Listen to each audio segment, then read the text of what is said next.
జేసీ ప్రభాకర్ రెడ్డిని నేరుగా హెచ్చరిస్తా ఉన్నాను.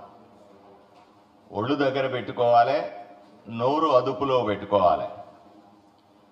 నోటికొచ్చినట్టుగా భారతీయ జనతా పార్టీని కానీ, భారతీయ జనతా పార్టీ అనుబంధ సంస్థల్ని కానీ, ఆర్ఎస్ఎస్ లాంటి మహోన్నతమైనటువంటి సంస్థను కానీ నోటికొచ్చినట్లుగా మాట్లాడితే చూస్తూ ఊరుకునేది లేదు. తగిన విధంగా బుద్ధి చెబుతామనే విషయం ఆయనకు అర్థం కావాలి.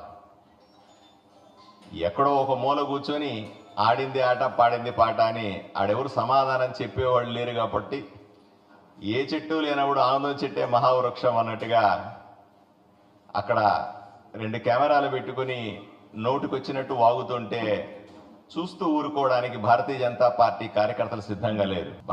మహిళల్ని గౌరవించలేని వ్యక్తి మహిళల గురించి ఏం మాట్లాడుతున్నాడు ఆయన? ఆ ఊర్లో మహిళలు కానీ సమాజంలో మహిళల పట్ల గౌరవంతో ఉండాల్సిన అవసరం ఉంది.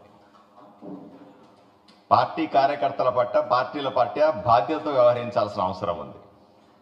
కెమెరా ముందుంది కదా అని నోటికొచ్చినట్టు మాట్లాడితే దాని పరిణామాలు చాలా తీవ్రంగా ఉంటాయని జేసీ ప్రభాకర్ రెడ్డిని హెచ్చరిస్తా ఉన్నాం.